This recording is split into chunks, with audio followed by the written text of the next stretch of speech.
and it's about 2/3 written. And I know, by the time I'm midway through, I'm going to have so many other ideas. It leaves the door open for everything. And I know that every single interesting thing I'd like to put in there is going to make it. And it's a bit of a weird luxury being able to do that, because when you work with an animation crew, if you change things as you go, you're going to mess up this guy's job, and everyone's going to be really angry at you. And that's really where the best ideas come from. I get in there with a few concepts, and I kind of let it shape itself and grow, and it's very weird and intuitive, and I can't really express it much better than that, but it keeps me on my toes, because I feel like I'm able to improvise a little, and I'm not just chained down to something that I started 2 years ago that is really not that funny anymore.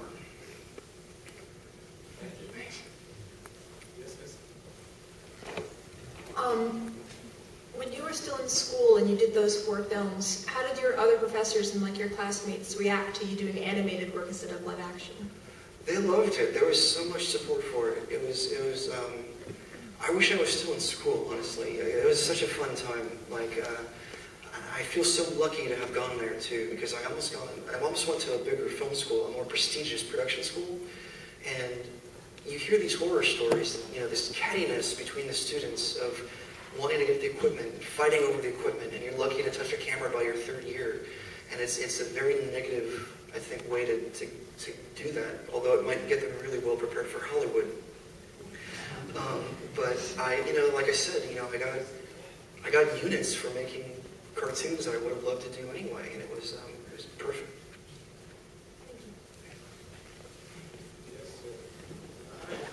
You were talking a bit about live action stuff that inspired you earlier, like movies and whatnot. I was just wondering what kind of cartoons you're into, or animated features.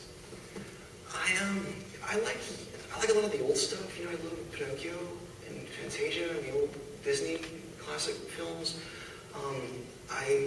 I didn't get to see any shorts here yet, but when I was with the animation show, all of the stuff in that, of course, I loved and really wanted to support. I don't get to see that much lately. I'm not the kind of guy that's gonna go see an animated feature just because it's animated. I'm still more of a live action guy and more of a general film dog, I guess. And I think also that, the guy that works all day cleaning up the bowling alley doesn't want to go bowling at night.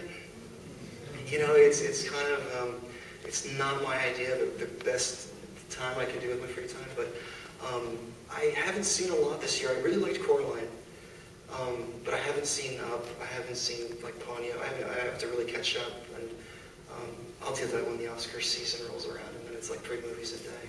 So. Yes, sir. After college, was it hard to find work as an independent animator? And could you go into advice you'd give to independent animators, after college in terms of funding their projects? Sure. Making ends meet. Yeah, it wasn't hard to find work because I didn't look. I knew there was a Sona thing out there. I just kept doing what I was already started in college. I've never had a job other than doing my own films. And I think that's been part of the fire under me and the motivation, because I know that that's really unusual. As soon as I got out of college, I made Rejected. I bought my own camera, and every film still, it pays for the next one, and it pays for the next one, and it pays my rent. And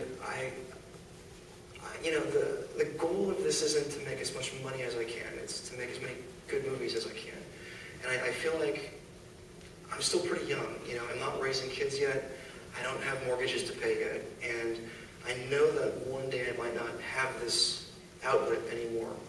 And so when I'm not working on something, it feels like a waste of time. And I think that is a big motivating factor. Even after a really grueling production, like The Meaning of Life, for instance, it took almost 4 years. And at the end of something like that, it's just I don't want to do this anymore. I'm going to quit. Forget it. That was it. But it takes so long to make a film. I've got the next 3 ideas waiting to go. And I'll take a week of moping, and then I'm making the next one. And to go back to your question, I think all of my friends who are doing what they want to in live action and animation, like say they've made it, or however you want to put that. I don't think they're all geniuses, and I don't think they're all special. I think they just worked harder than anybody else. And as most of the animators in this room know, it's 90% hard work. And if you're a genius, brilliant person, that's only going to get you so far, because somebody's got to draw all of that for months and months and months and months. And it's the kind of person who, they're not at the party at 2 in the morning. They're at home working on a project. And I think that's true of not just film, but, writers, guys in bands. It's the guys who rehearse and who put the hours in, and that makes all the difference. And as soon as you're finished with your project, you've got to, I know also a lot of students, it's like, oh, thank God I'm done. And they don't really know what to do with it after that. And you've got to hit the reset button on your brain and really put as much time and money as getting your film out there as you did making it. Because to me at least, maybe this goes back to film theory, but I don't think a movie exists unless people are watching it. And you can't spend 2 years of blood, sweat, and tears on something and then lock it in a closet like a jealous lover. You've got to push it out there. And I think it's just not belabor the point too much, but nobody sets out to make a bad movie, right? Like everybody wants to make a good movie. 9 times out of 10, when a movie's bad, it's not because they ran out of money, but it's because they ran out of time. And I think that's true of television too. And when you see these big budget movies with a release date set in stone before they've even started rolling the camera, and it's a pressure cooker, and come hell or high water, this movie's coming out. And the director rushes, and they get what they can, and then they put it together, and then time runs out, and they release it. And one of the biggest benefits that I think every filmmaker and animator in this room has is we're probably all working with really low budgets, with no release dates, and we have this luxury of if it's not finished to us, we don't have to release it. We take the time, shape it. You and I were talking about earlier, like I did the narration for like Everything Will Be Okay, and I'm so proud of you. And I'm not a very good actor, and it was kind of a marriage of convenience just because I was doing the sound work anyway. But if I have 1,000 takes, it's gonna eventually sound pretty good. And I think that's true of every component of filmmaking. If you have the time, it's almost the entire battle. And I'm sorry I talked too much about that, but I could probably go on all night, so I'll stop. Thank you very much. No problem. Thanks. Yes, sir. My question is specifically about chapters 1 and 2. I wonder if you could talk a bit about what you knew about what those films would be when you were just starting them, and whether the 3 films from school that we didn't see tonight are any of the beginnings of that, and where you got your interest in philosophy and psychology. This Q&A just extended by another 45 minutes. Well, chapters 1 and 2, I'll try and be as brief as possible. They started out as I did this comic strip for my website 10 years ago. And incidentally, it's also where that wisdom teeth thing came from. I just did these strips about this character, Bill, and the only remarkable thing about these comic strips was there was never a punchline, and they weren't really funny. It was just, today Bill did this, and he saw these things in the supermarket, and then the last panel would be, and then Bill went home. And I just kind of liked how strange that was, and they kind of stuck with me. And then eventually they just didn't go away, and I realized it was my next movie, and I started writing some more.